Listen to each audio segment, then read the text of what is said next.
croeso and welcome to Tales for Wales, the podcast that's the vodka to your soda, the rum to your cola, the tequila to your margarita, and as ever, you're joined by your two boozy co-hosts, although this week we are sans booze. Me, sadly, the barman, no, Jack, the barman who doth pulleth, and the landlord, me, Frankie, because I'm going to be the landlord in this pub. Okay, fair in this little metaphor, yeah. Yeah. Welcome to another week. This week we'll be discussing the joys of the sweet, sweet nectar, her hind cell, or whatever they would say, in self. I'm trying to speak like an Edwardian, but I'm not really pulling that off. I was thinking hind self. High cell? I'm trying to think of a gender-neutral word, so it wasn't him or her, and I went with hind. So that was Hein, yeah, that's a new one. Fair enough. Howdy. All right then, come on then. Also, I did enjoy when you went Margarita la la la la la. Margarita. And it was very it was like what's his name? Something Jalili, Jamil. Omid Jalili. The Mummy. Omid Jalili. Yeah, and the Mummy, and he goes, Yeah. That's very good. I absolutely love. That's one of our. We're massive fans of Braveheart, Dog Soldiers, and I'd say The Mummy is definitely. The Mummy is fucking one of perfect. Favorites, yeah, it's such a good film. Yeah. It's a horny film as well. It's a very horny film. Yeah. Everyone in that film, all the leads are sexified. Beautiful. Yeah, except for Benny. I was about to say, especially Benny. Absolute heartthrob. He's disgusted, isn't he, with his little funny little fez on. I hope for his sake that they properly uglied him up for that role, and that wasn't. They just didn't chuck a fez on him and go, right, you're good to go, because that would be such a slam. Yeah.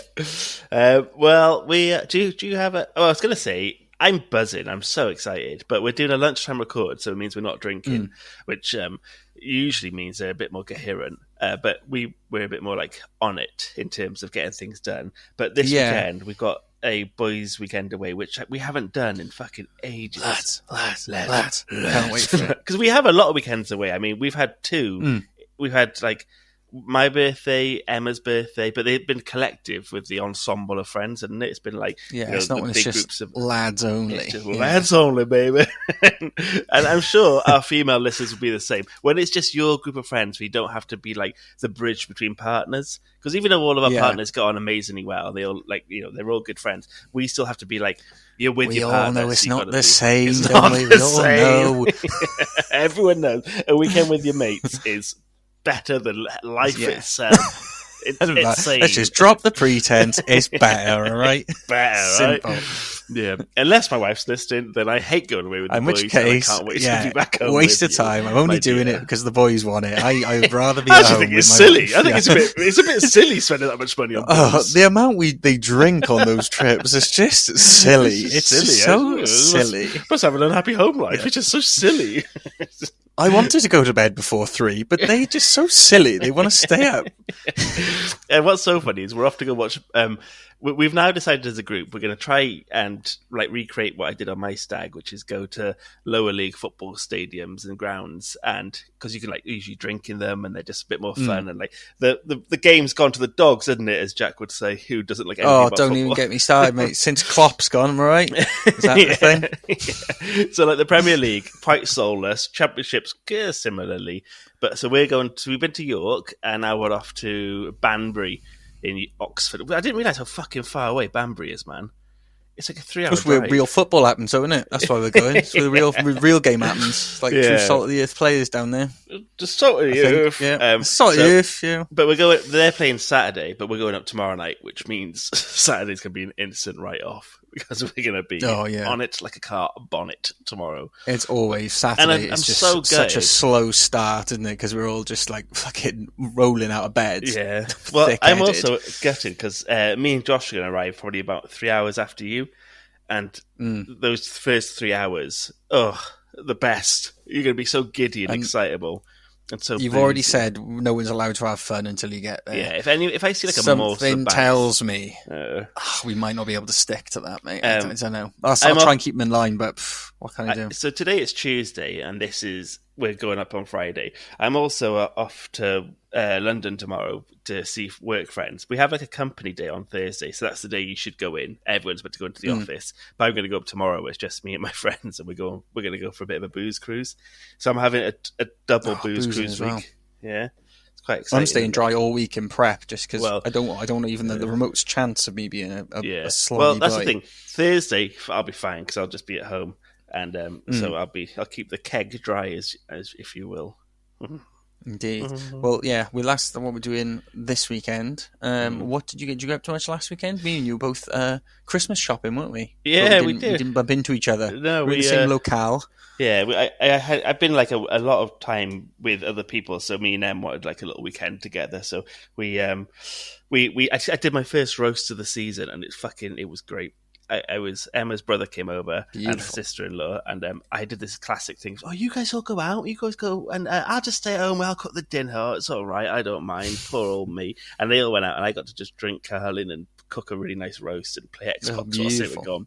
And I'm a bit of a seasoned pro at the roast, so I know how long it takes. So I can a lot of it, you're just waiting around, and it's all about timing. Not your first rodeo, is it, mate? Not my first. So it was great. And then we watched Harry Potter. I did Azkaban this weekend.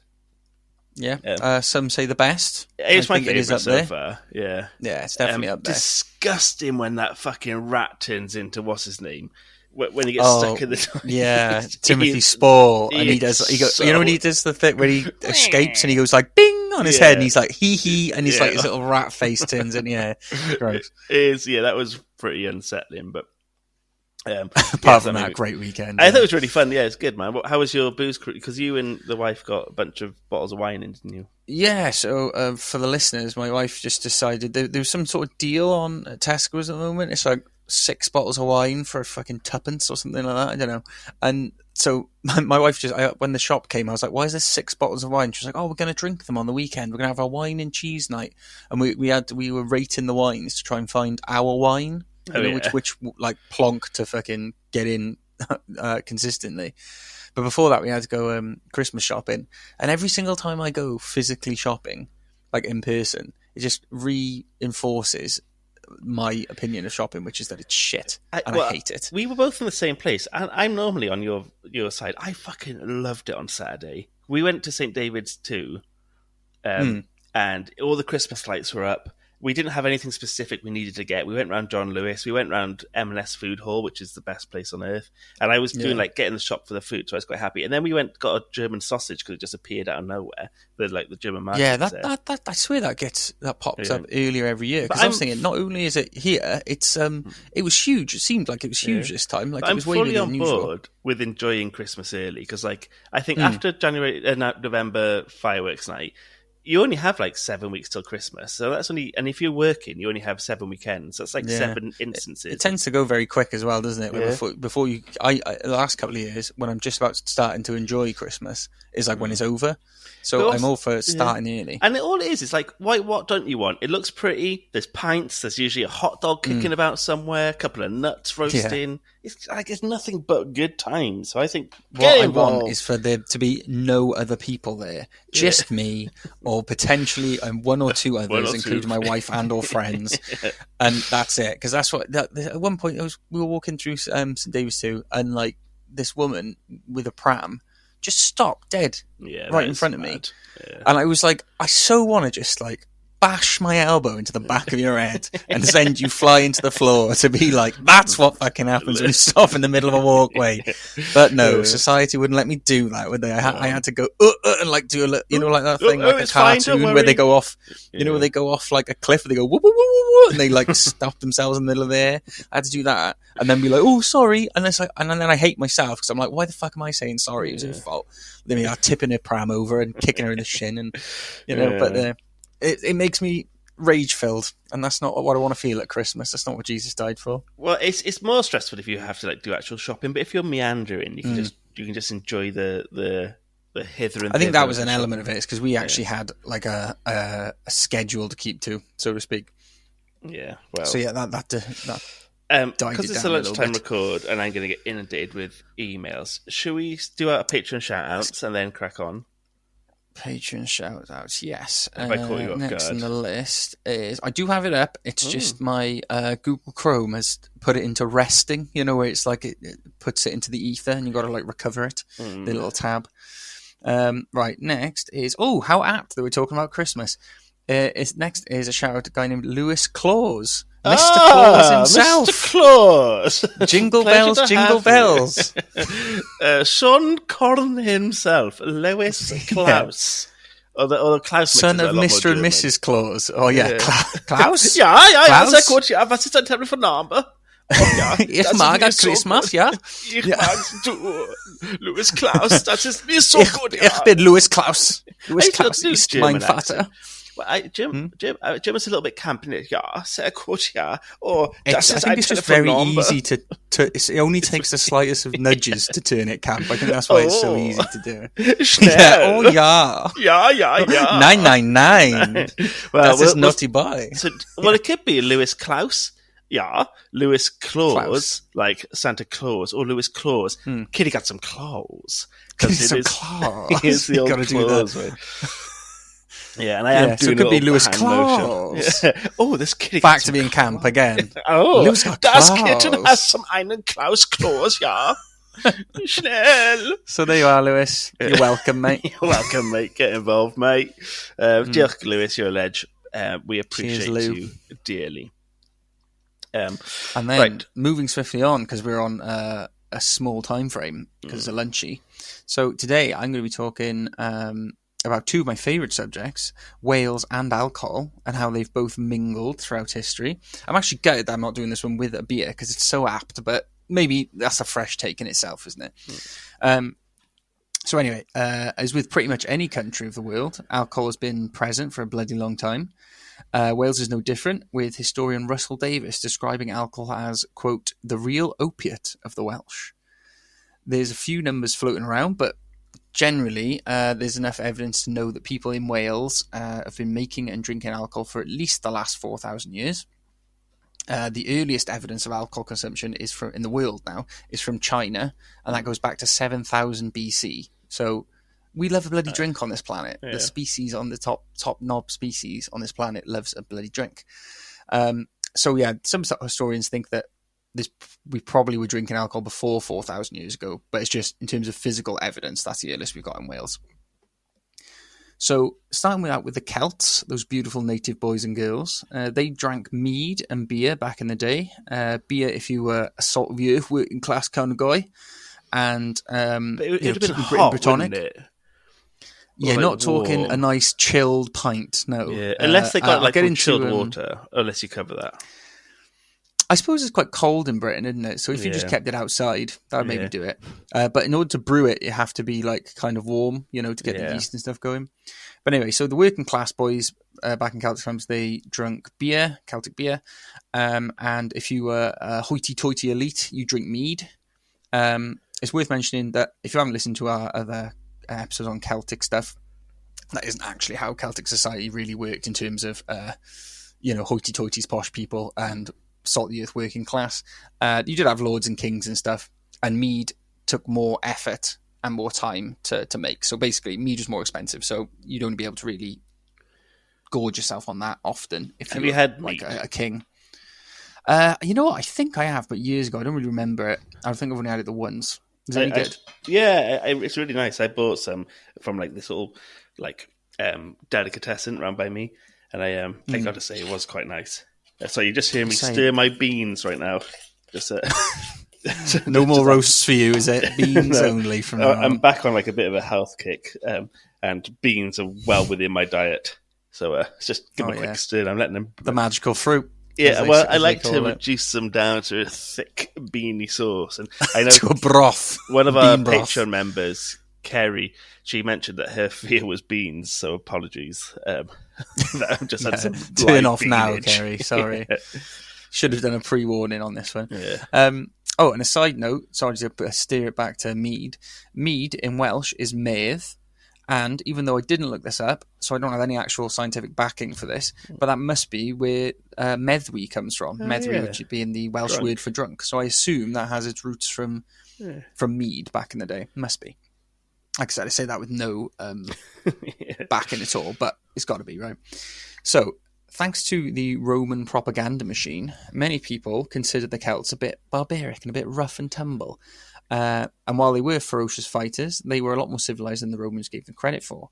And they were even trading with the Romans, as well as other nations, before their invasion of Britain in 43 AD, and the subsequent invasion of Wales in 48 AD. The Celts were great craftsmen, as we mentioned before on the pod, so they sold a lot of jewellery, fancy ornate armour, weapons, etc. But they also traded in alcohol, and apparently they loved Roman wine and would buy it in huge quantities when they got the chance.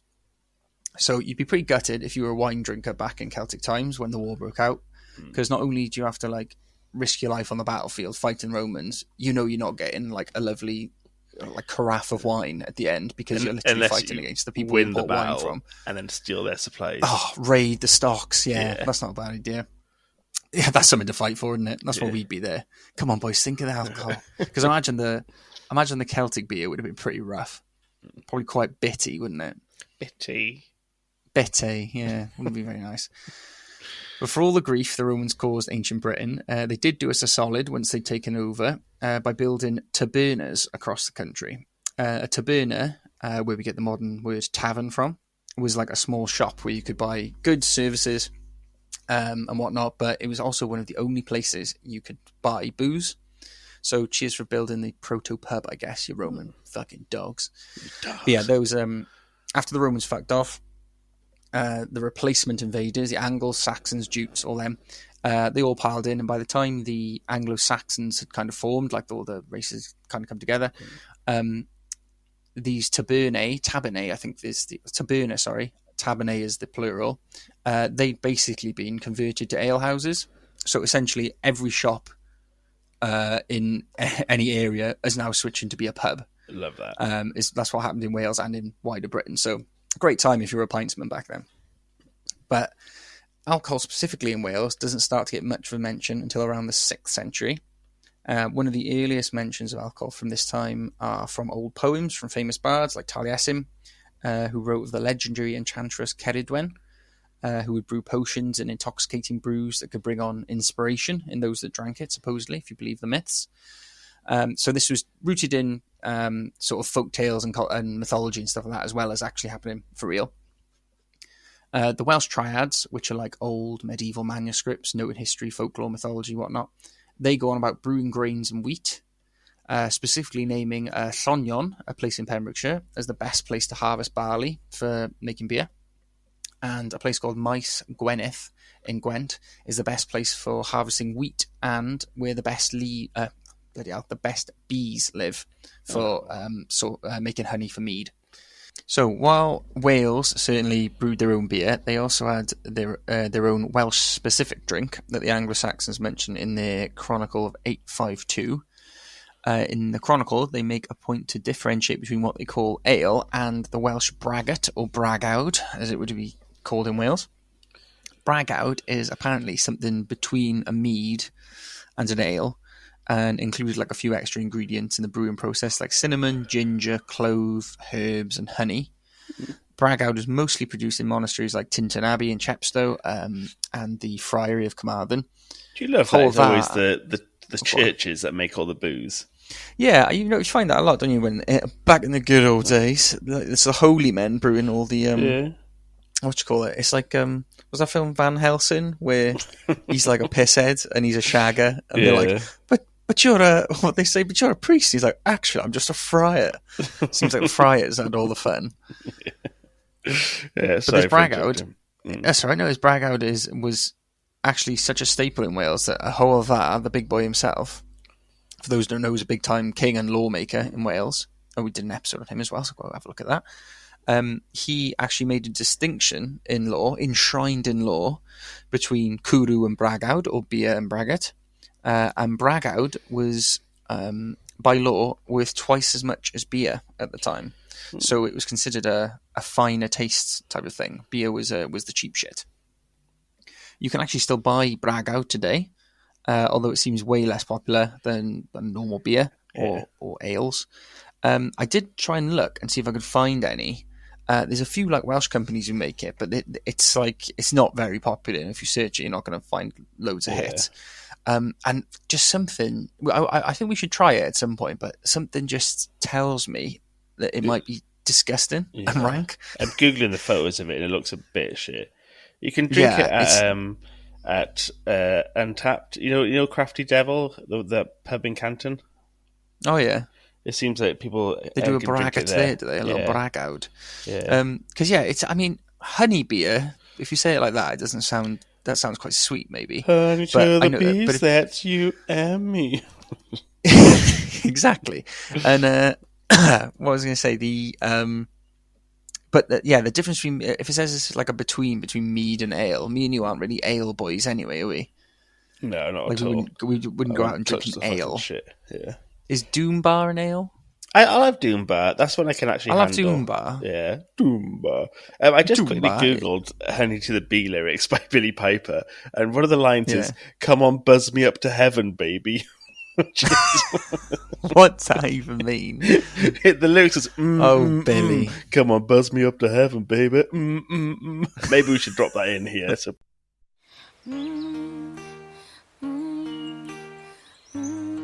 Come on, buzz me up to heaven, baby. Honey to the bee.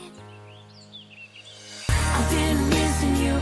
I should be kissing you. Honey to the bee, that's you for me. We can have a bit of honey to the why bee. not? That's If those you for haven't me. experienced Billy Piper's musical career, you're missing out. What's the other thing she used to do? Because I want to. Because I want to. Because I want to. Because I want to. Yeah, she was really quite the lyricist of her time. Where was I? So, yeah, we should try bragawd sometime, or bragawd. But maybe it'll be gross, who knows? So I don't know if we come across it. But it wasn't until 1854 when Welsh beer was described as having a distinct style, noting the recipe was made solely from pale malt and hops at the time. By the looks of things, by this point, the bragawd seemed to have been kind of phased out. So I couldn't find a source as to why people stopped drinking bragawd or bragawd.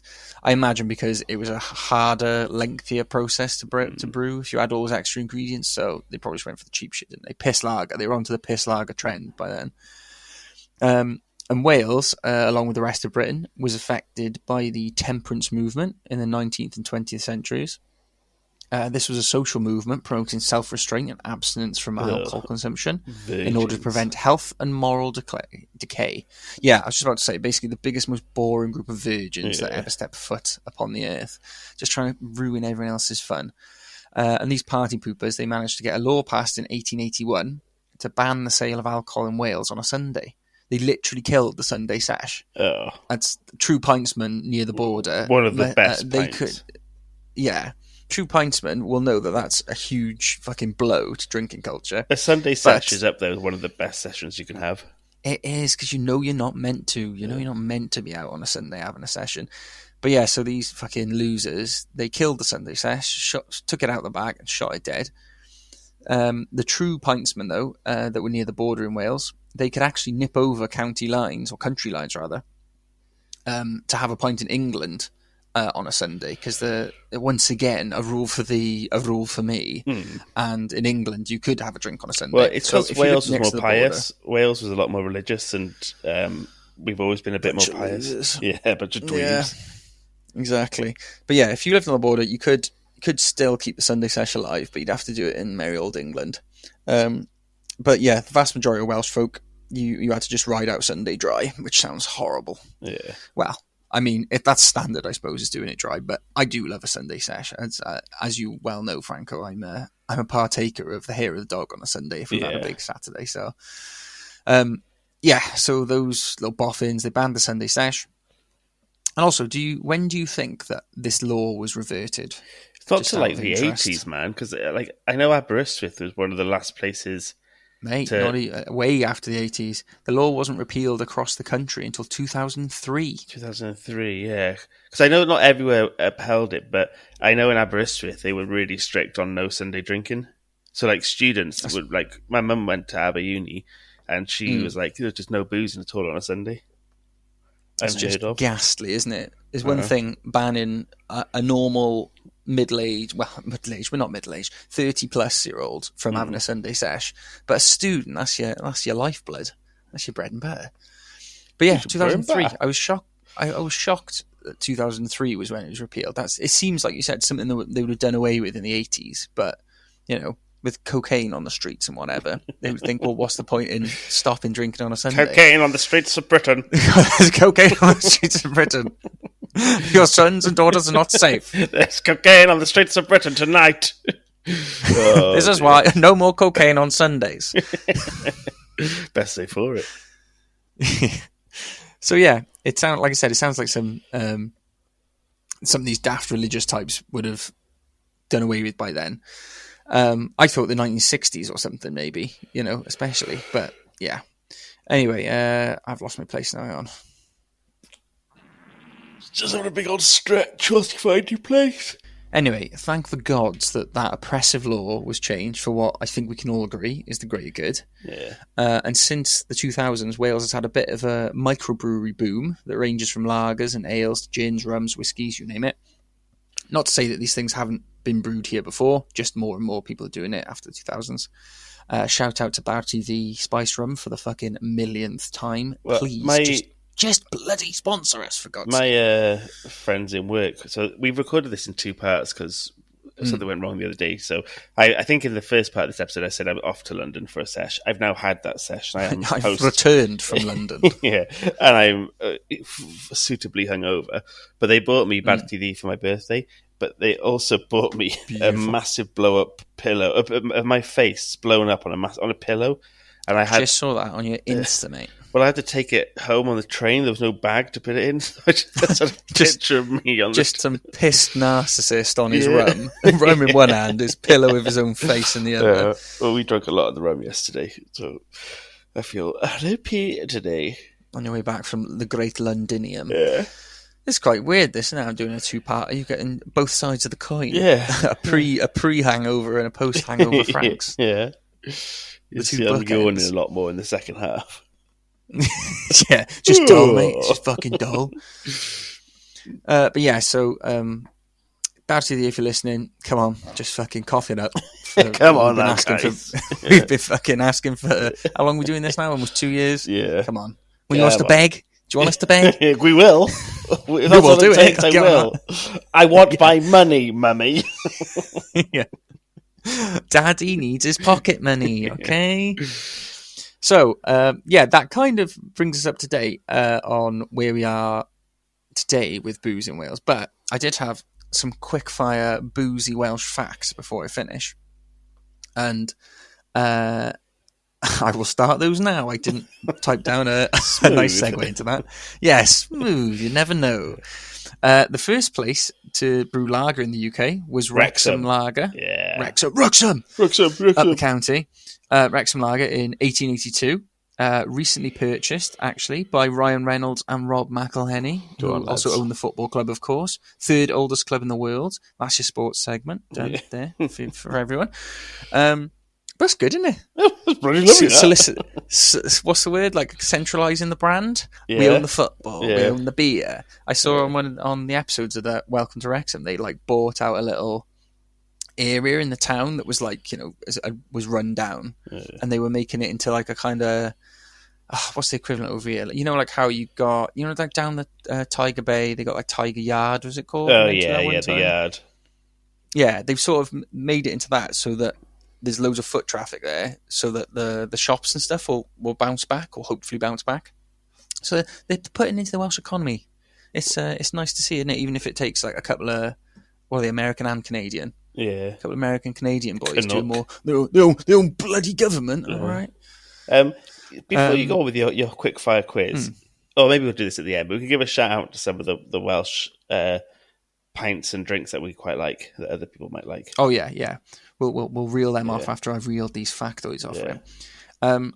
So I think we talked about this on our Welsh Facts episode, actually. Go check that one out as well. But the first brewery to produce and sell beer in cans was Welsh, the Felin Foel Brewery in 1935. Now, I did look into this, and some sources say that this was actually done by the US company Gottfried Kruger in the same year. But I keep seeing different sources say different things. One came months before the other, or vice versa, yada, yada, yada. But as always on this podcast, I'm going to lean with heavy bias on the side of the Welsh. So I'm going to say Felinvol Brewery, they were the ones who cracked it first. They came up with the godlike tin that we all love today, and the first buggers to do it. And then the rest of these little facts I've got, these are from a report I got from 2010. I tried to find a sort of more modern version of this. So this is a good, 14 years old. Just take it with a bit of pinch of salt. But I thought these facts were funny anyway. It's very funny. Very funny. And first up, this is Wales has... Some of these are damning. Some of these are like humorous. Some of these are quite damning. Wales has one of the most serious drinking problems amongst people below the legal drinking age, with 54% of 15-year-old boys and 52% of 15-year-old girls saying they've been drunk at least twice. Oh. Which... I mean, I was thinking, 15?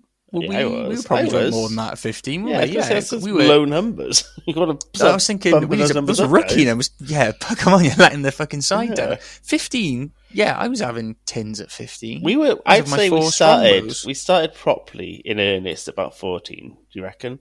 Or maybe... Yeah, I think that was maybe... that still was... Having a couple of cans at 14 was like a real novelty, though, wasn't it? You'd get like you 4 cans of woodpecker.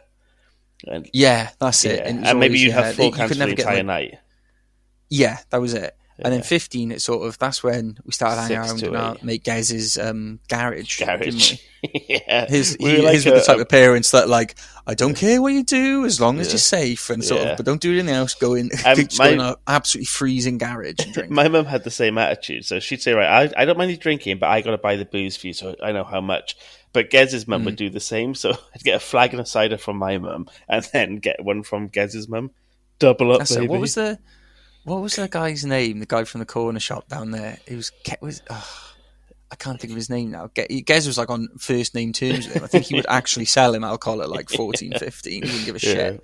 We used to buy cigarettes as well, 50p for a cigarette, individual. The glory days. Take us back, I say. It used to be a country. Yeah. Yeah, but so to be fair, what's that? Just over half of both boys and girls.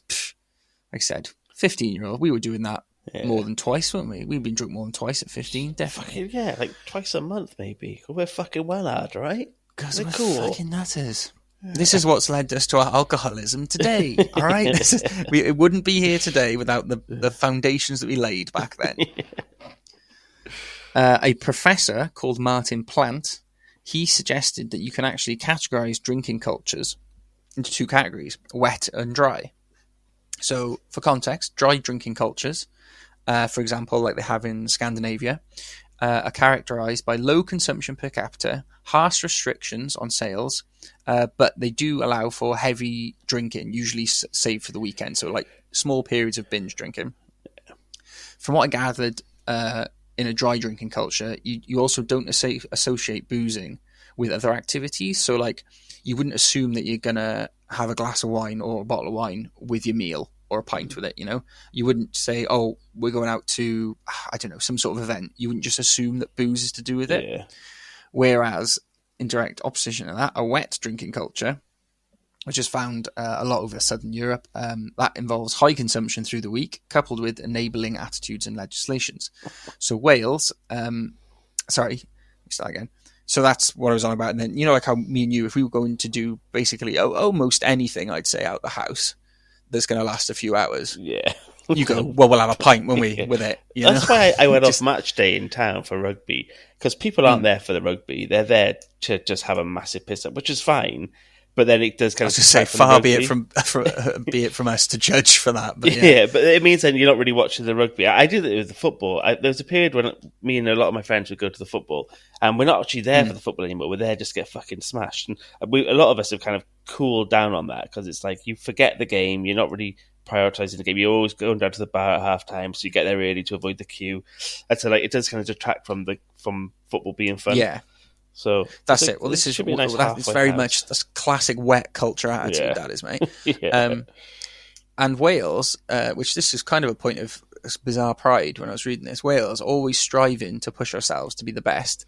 We picked the booziest elements of both culture types, and we have actually what's called a hybrid drinking culture, where as a nation, we don't mind drinking through the week. We'll absolutely drink in the week.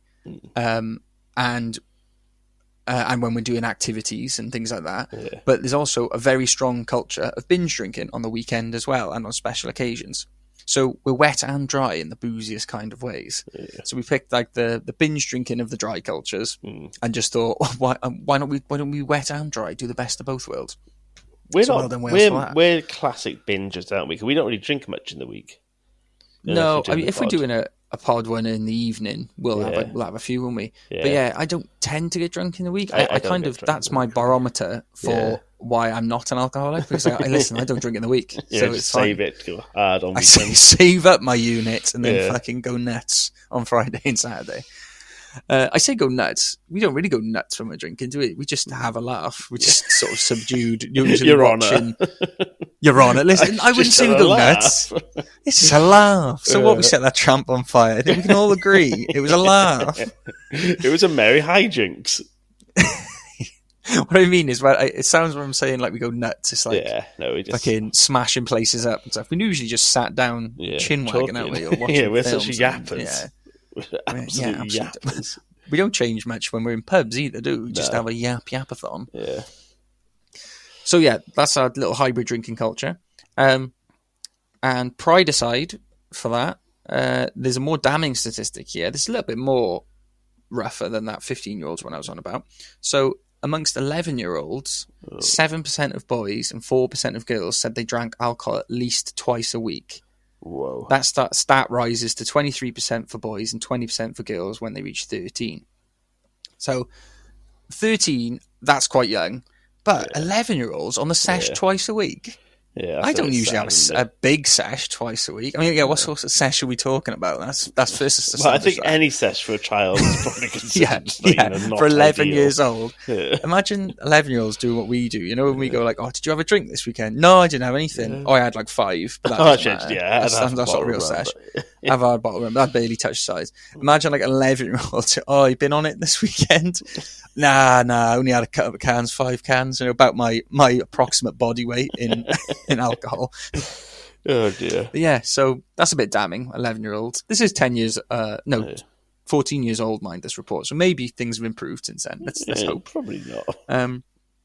But like I said, it's just bad parenting, that, isn't it? If your 11-year-old is on a boozing sesh twice a week. Yeah, but they might have problems as well. You know, they might be alcoholics, and it is a disease, actually, Jack. So it'd be kind of you to give all the kids fucking booze. Issue all the 11-year-olds with a bottle of vodka every week. Reasons why, and you, the champagne socialist, trying to hearken down. Yeah.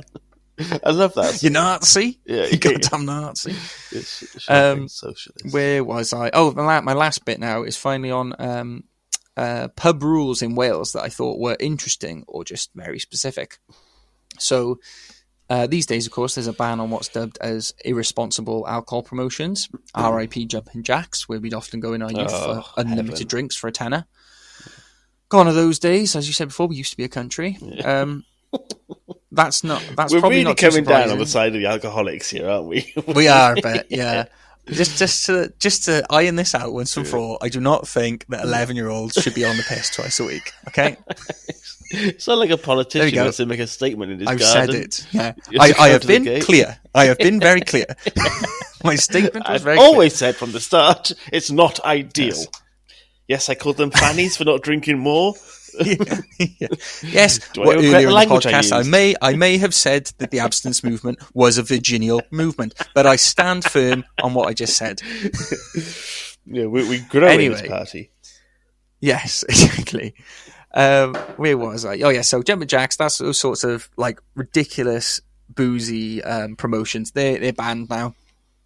Which isn't surprising because some of the states you'd see people in Jumping Jacks by the end of the night, ourselves included, were insane. I had a fight with a girl one time and got thrown out. It wasn't a fight, by the way, before the fucking papers come for me again. You just said I had a fight with a girl. It wasn't a fight, by the way. I don't know who's saying that. Mate, it makes it sound like the fisticuffs and everything. She basically slapped the shit out of me. She cut my eyeball with a little fucking acrylic nail. Yeah, but don't dress like that, isn't it? Don't say that. It's satire, and the joke is, imagine someone saying that for real. I can't remember why she started slapping the shit out of me. She was mad. I remember she clawed someone else as well. Like the bouncer tried to grab her, and she clawed. And the bouncer just said it was a blanket rule. He was like, "You're involved with a fight, you're out." Yeah. And I was like, and then that means you just both outside, so you just have a fight. Yeah, outside. I did think that. And that's when I fucking decked her out the front then. 1-0. No. We just went our merry way. She realised in the cold light of day that I wasn't the person she thought she was, and she just said sorry for scratching my eye. Yeah. And then I think you guys were the best friends in the world as well, and I don't think you saw me off, did you? You just let me get checked out and, on your own. I have a rule on nights out.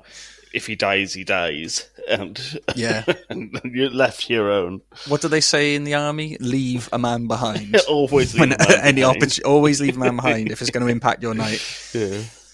Oh, God. So anyway, was rough, wasn't it? There's so many fights. It was really rough, yeah. And it was full of, underage people like us because it was so lax on people, getting people in. I still don't know how they could have afforded it unless, what they were giving us would have just been, fucking, I don't know, diesel runoff or something like that.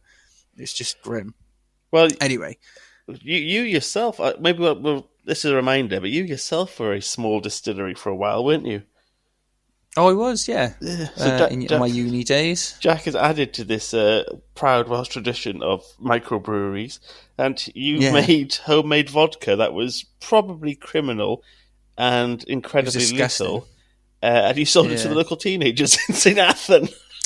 Well, yeah, because I come home from uni, and my brother would be like, "Oh, can you get me booze?" And I was like, "Or you can have a special brew that I've come up with," and I was selling it in cleaned out 2-litre Coke bottles. Yeah, it was the thing paint stripper, wasn't it? Oh, it was disgusting. It was really, really. Even if you mixed it with Coke and stuff, it'd still cack the back of your throat, wouldn't it? It wasn't very nice. But these kids, what other option did they have? I'd cornered the market, didn't I? So selling dangerous homemade vodka to teenagers. That's so and they good. It was like, do you want to go to the Londis for me and do all that? I was like, oh, just take some of this. Originally, it was it cost me about 50p a bottle to make. It was so cheap. So I was like, quid up.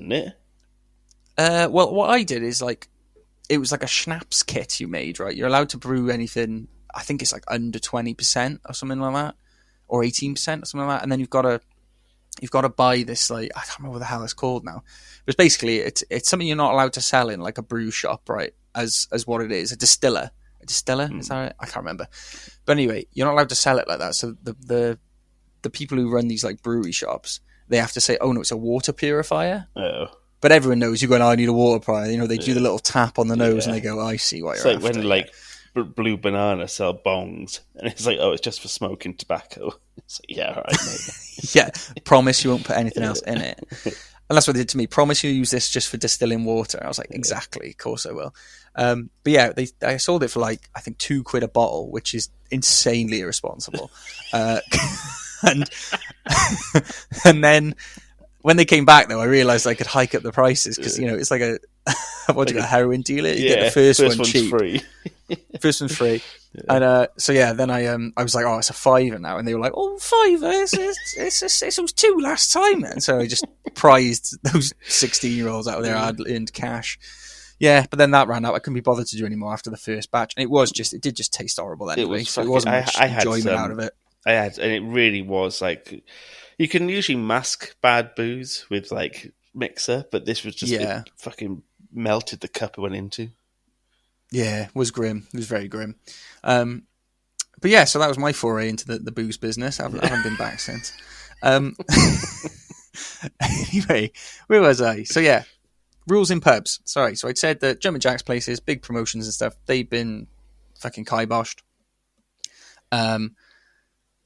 And along with this was part of the same law. I got put into law at the same time. Curiously specific, it's banning the dispensing of alcohol directly into the mouth, also known as the dentist's chair. Oh yeah. So abroad they do it. They just literally put the little they got a pouring thing, haven't they, in the bottle, and they just pour it down your gullet. That's been banned in Wales. You can't do that in a pub in Wales, not legally anyway. But I thought I was awfully specific. Was that I don't remember that being all the rage. No, not me really. Although When I I have used to had go it to done pub, to me. but- I in the pub in Canton again, where you sit on a stool, and if you say it's your birthday, they give you a top shelf, but they free pour it into your mouth. It's fucking horrible. Well, can't get away with that shit in Wales, mate. I can tell you that now. Tell you that for nothing. Yeah. But also, yeah, this is partly due to deter the over-the-top consumption games like you see when you go abroad, as I mentioned. But also apparently a hygiene issue because they don't want the pour near your gob. Oh yeah. Yeah, that makes sense. Yeah, not as interesting when I'm reading out now. When I put that in, I was like, oh, that's a good little fact. Anyway, that's my quick rundown of boozing in Wales. Can when I I'm add not drinking myself, which is very sad. Can I add? Well, we are going to be tomorrow. I'm fucking buzzing for That's tomorrow, true. man. Cannot wait for tomorrow. I got pretty boozed last night, but I stopped drinking about 9 or about 10ish. So like, I had like a long enough sleep, so I actually don't feel complete misery today. And then tomorrow we're off for a big old booze for the whole weekend. But I thought we'd give a shout out to some of the local, or some of the Welsh drinks that we like. So obviously Captain Abertiddy, the best. It's just the best of the best. Of course, yeah. Do we say the ones we don't like, or is that a bit harsh? Because we got quite a bit of following. We don't really want to slag people off. Maybe that might be a bit unfair. All right, let's be positive. Yeah, let's not be. Yeah, let's be positive. Yeah, there are some that we think are dog shit, but we'll keep that to ourselves. Aberfalls is like a really cheap, really affordable. Not cheap, really affordable. It does whiskey, but it also does gin. The gin's like really nice. It does like loads of flavoured gin. So it's Aberfalls. I mean, Sean's a big Aberfalls boy, isn't he? He likes his gin. Yeah. There's another one called Brecon Gin, which is really nice. That's the one I often get people as like a present. It's like what my darling Nana used to drink. Oh, really? God rest her soul. Oh, God rest her soul. Penderyn, we don't really drink it. We're not whiskey boys, are we, really? Have you tried the rum that they do? It's called Siddiqui rum. No, I haven't. We were offered some from Penderyn stuff, weren't we, by Penderyn, but never materialised. Yeah, they never got back to us. So if you what did they say? They were like, "Oh, do you want some bottles?" We were like, "Yeah." Then they just went, "Bye." Absolute, yeah. Radio silence instead. So mad. Mate cannot deliver to mailbox. Getting back every time. Yeah. Hensol Gin is also really nice, and Gwyr, I think it's GWYR, is nice. And then we don't like the pints, but one of the best, like the most popular brewing companies, Tiny Rebel, which people love outside of Wales. Yeah, it's just not. They won loads of awards, didn't they? Yeah. Lost Lager, that's nice. That's a good pint.